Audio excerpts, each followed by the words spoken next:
Channel Mahalakshmi की ओर से आप सभी को सादर जय हिंद करते हैं। घड़ी बजाती है 8 तो समझ लीजिए कुछ करेंगे आज नई बात आपके पास। आज करेंगे तीर्थ सुरक्षा की बात। आपको दिखा रहे हैं पपोरा जी में क्या हाल हुआ, कल बताया था आपको। और फिर अतिशयकारी तीर्थ के बारे में बताया आपको, किस तरीके से कंदम हल्ली के बारे में वह भी सुनिए। अरे बहुत कुछ बताएंगे, इसलिए तीर्थों की सुरक्षा के लिए ही उसकी बात करेंगे। आज कोई राजनीतिक दल हमारे साथ आता है तो ये मत सोचिए कि वह क्यों, हम तो दूसरे के हैं, मत सोचिए। जो आपके पास आता है उसको साथ रखिए और अपनी बात करिए। और क्योंकि इसी तरीके में हमारे साथ आए समाजवादी पार्टी के अखिलेश यादव जी। 29 तारीख को शाम को 5 बजे के लगभग, 4 से थोड़ा पहले उन्होंने ये ट्वीट किया। अच्छा लगा, गिरनार की बात करिए कि आज एक संप्रदाय दूसरे जैन संप्रदाय पर जो अल्पसंख्यक है उस पर अपनी पूजा पद्धति कर्मकांड थोपना चाहता है। स्पष्ट लिखा उन्होंने।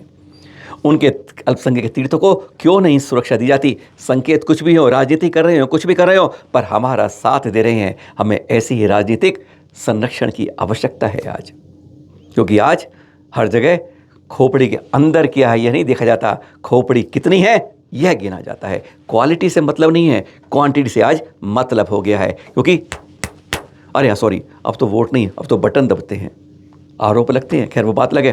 उन्होंने पूरा सहयोग दिया है और उन्होंने आवाज़ उठाई गिरनार के लिए। क्यों ऐसा हो रहा है? गिरनार में कुछ लोग कर रहे हैं ऐसा, लेकिन हर कोई जानता है जिसका जो तीर्थ है वही रहना चाहिए। चाहे मस्जिद को नीचे मंदिरों की खुदाई हो रही हो, पर जो दिखता है वह क्यों नहीं किसी की समझ में आता है? क्यों जानबूझकर एक ही की पद्धति दूसरे पर थोपी जा रही है? यह अखिलेश यादव का ये ट्वीट साफ कर रहा है। 5 लाख के लगभग लोगों ने तक यह हमारा संदेश पहुंच गया जो हम नहीं पहुंचा पाते। और उसमें से 98% वो हैं जो अजैन भाई हैं, उनके सामने अपनी आवाज़ पहुंचती है। राजनेता कौन होते हैं मतलब यह नहीं, कौन हमारे साथ होते हैं यही महत्वपूर्ण होता है। आज याद आ रही है इस अखबार की, देश के नहीं दुनिया के सबसे बड़े अखबार की, द टाइम्स ऑफ इंडिया, उसकी यह कतरन की 29 अगस्त 2003 की। यह कतरन बड़े दिल में संभाल के रखी है। आपको कई बार दिखा चुके हैं, पर आप में से किसी को ध्यान नहीं आता है। हाँ, अयोध्या राम जन्मभूमि है, बिल्कुल सही है, इनकार करने की बात नहीं है। पर यह अयोध्या कब बनी है? कभी इस बारे में कभी इतिहास को टटोलने की कोशिश करिए।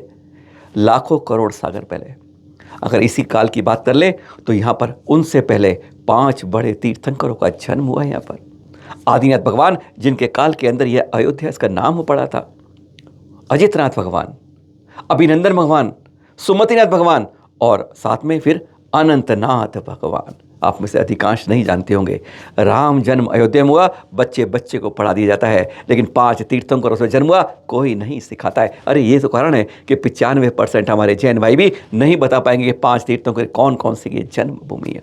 ये कतरन बता रही थी, ये साफ झलका रही थी, इसके बारे में कहीं कोई नहीं बोल पा रहा। यह प्रमाण रख लीजिएगा कि बता रहा था कि राम मूर्ति की, सीता मूर्ति की खुदाई हो रही थी। न सीता माता की मिली, न राम भगवान की मिली, पर वहाँ तो जैन दिगंबर तीर्थंकर प्रतिमाएं मिली। पर कहाँ गई वो? सवाल हम इसलिए आप पे आ रहे हैं जब इसमें प्रमाण में लिखा गया कि प्रतिमाएं निकली, पर वो गई कहाँ, कहाँ कर दी गई, हम इसकी बात कर रहे हैं। क्या अछूत बन गए जैन समाज वाले कि दूध में से पड़ी मक्खी में निकाल दिया जाता है? जब काम की बात होती क्यों नहीं उसका एक म्यूजियम बना के एक इतिहास बनाया जाता है? क्यों नहीं यहाँ पर राम जन्मभूमि है से इनकार नहीं करते हैं, पर 5 तीर्थंकरों की हुई है, 4 कल्याण की ऐसी जन्मभूमि है, ऐसे गर्व की भूमि है, ऐसे कल्याण किया हुआ है, उसके बारे में क्यों नहीं सरकार को संदेश बनाया जाता है? आज दर्द तो यह भी होता है। उम्मीद ही करते हैं कभी ना कभी किसी के दिमाग में कोई ना कोई बात तो आएगी। टेढ़े रास्ते चलने वाले कभी तो सीधे चल पाएंगे। कहते हैं जब सांप भी यूं करके चलता है, बिल में जाते हुए सीधा हो जाता है। उम्मीद यही करते हैं किसी के सद्बुद्धि में यह भी इतिहास के पन्नों को सही प्रकाशित किया जाएगा। बच्चों को भी बताया जाएगा कि राम जन्मभूमि के ऊपर अयोध्या का निर्माण जब हुआ था तो वहाँ पे किस तीर्थंकर का जन्म हुआ था। इसलिए कतरन दिखा रहे हैं, आप ही संभाल कर रख लीजिएगा। वैसे खेल तो खेला हो ही रहा है, मैदान में नहीं धर्म में हो रहा है। अभिमन्यु एक बच्चा है जो दांत नहीं साफ करता है, गंदा रहता है हमेशा, और एक आदिल है वह सब कुछ रहता है। कब जानते हैं अब ये हमारी हिंदी फिल्मों भी ऐसे ही होता है कि लड़का गोल टोपी वाला होता है, लड़की मंदिर जाने वाली होती है, भागते हैं, पिटते हैं और आखिर में लड़का उसको लेकर चला जाता है। क्यों होता है ऐसा? कहाँ बच्चों के अंदर, कहाँ संस्कृति में ये बातें बसी जा रही हैं। कभी आपने इनसे कहा कि आदिल गंदा होता है, नहाता नहीं है, दांत नहीं पहुँचता है, गंदा रहता है? कभी नहीं पढ़ा। किताबों में पढ़ाया जा रहा है, बचपन से सिखाया जाता है। और जब युवा होते हैं, जब फैशन की नकल करते हैं तो फिल्मों में दोहराया जाता है। आज संस्कृति के कैसे पाठ पढ़ रहे हैं, कभी इस पर किसने चिंतन मनन किया है? ये लंबी कतार ना आधार बनाने वालों की है, ना पैन के लिए, ना मिट्टी के तेल या राशन की है। देख रहे हैं ये सब कोई हाथ कर रहा है, गरम गरम कपड़े। जी हाँ, मोरारजी नगर सागर के दृश्य हैं, कुछ समझ रहे होंगे। ये लंबी कतार किसी सरकारी योजना के लिए भी नहीं है, यह लंबी कतार वैयावृत्ति के लिए है, मुनि पुंगव श्री सुधा सागर जी की। देख रहे हैं कैसी लंबी कतार लगती है, यह होती है भक्ति। आप लोगों में सोचिए, हम लोग सोचिए कहाँ खड़े हैं, और ये लंबी कतार में गुरु के चरण सिर्फ छूने के लिए, उनसे दबाने के लिए यहाँ सहर्ष खड़े हैं। है ना, दृश्य अच्छे लगते हैं। बस इसी तरह से संतों के आहार विहार और वैयावृत्ति में हमेशा आगे रहिए, पुण्य अपने आप आता रहेगा, पाप करो की निर्जरा होती रहेगी। देख रहे हैं कमल दह, यह सिद्ध क्षेत्र है। कहाँ है बता रहे हैं आपको, पटना के अंदर है, गुलजार बाग के अंदर। सिद्ध क्षेत्र क्यों? सुदर्शन स्वामी जो महामुनि से ना, उनकी मोक्ष स्थली कही जाती है। नहीं जान पाते आप लोग। अरे भद्रबाहु स्वामी की कर्म भूमि थी, नहीं याद रहता आपको। यहाँ पर शिखर जी का अब जो शिखर बन गया, इसका रंग रोगन हो रहा है, जीर्णोद्धार के में कहते रूप सिखर रहा है इस तीर्थ का। उमा स्वामी जी ने लिखा था तत्वार्थ सूत्र, उनकी यह जन्मभूमि है। चंद्रगुप्त मौर्य जो जानते हैं, श्रवण बेलगोल में जिन्होंने अंतिम समाधि ली, और उन्हीं की यह राजधानी रही है, इसलिए जानकारी दे रहे हैं। कभी भी किसी सिद्ध के बारे में पूरी जानकारी रखो तो मालूम चलता है। और क्यों दिखा रहे हैं आपको?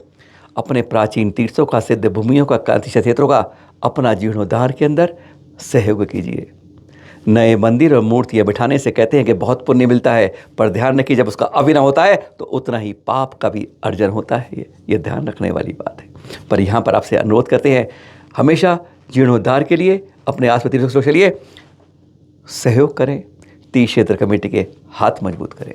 अब यह चित्र दिखा रहे हैं आपको सीधा पश्चिम बंगाल। जी हाँ, पश्चिम, और पहली बार हो रहा है। क्या हो रहा है? यहाँ पर 350 जैन बच्चों को छात्रवृत्ति दी जा रही है।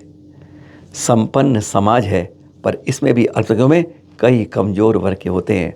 और पश्चिम बंगाल के इतिहास में पहली बार वहाँ के माइनॉरिटी सेल द्वारा यह 350 जैन छात्र छात्राओं को यह यहाँ पर छात्रवृत्ति दी जा रही है।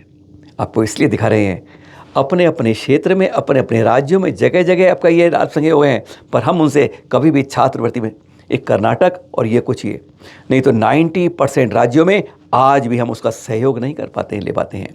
जबकि ऐसा नहीं है सब नहीं, हर राज्य में आधे से ज़्यादा आज कुछ ज़रूरत पड़ती है, पर हम यहाँ तक नहीं पहुँच पाते हैं।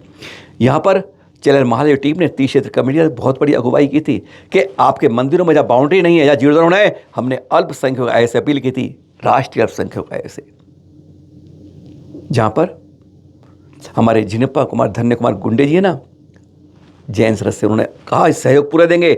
आज तक कोई लेने नहीं आया है। ये बच्चे देख रहे हैं जिन्हें अब छात्रवृत्ति मिली है, पर हम बात कर रहे हैं कि अपने अपने मंदिरों के जीर्णोद्धार भी कहते हैं सहयोग बचाइए, लेकिन हमने, क्योंकि हमारा रजिस्ट्रेशन ट्रस्ट का नहीं होता है।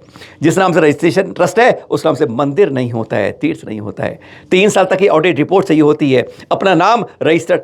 सबको बता रहे हैं, आचार्य विश्व सागर जी ने कहा था कि अपने अपने तीर्थों का पंजीकरण को दस्तावेज पूरे रखिएगा, नहीं तो तहसीलदार से, कलेक्टर से, ग्राम पंचायत लेके अपने कागज पूरे कर लीजिएगा, पता नहीं कौन सी बात हो जाए। यही तो कागज चाहिए होते हैं। आपको सहयोग तीर्थ क्षेत्र कमेटी दिलवा सकती है, राष्ट्रीय अल्पसंख्यक आयोग और आपके राज्य की अल्पसंख्यक आयोग से, बशर्ते कागज पूरे करके आप दी तो दीजिए। फिर मिलेंगे आपके साथ कुछ इसी तरह की जानकारी के साथ। देखते रहिए जब आपका मन करे। सादर जय जिनेंद्र।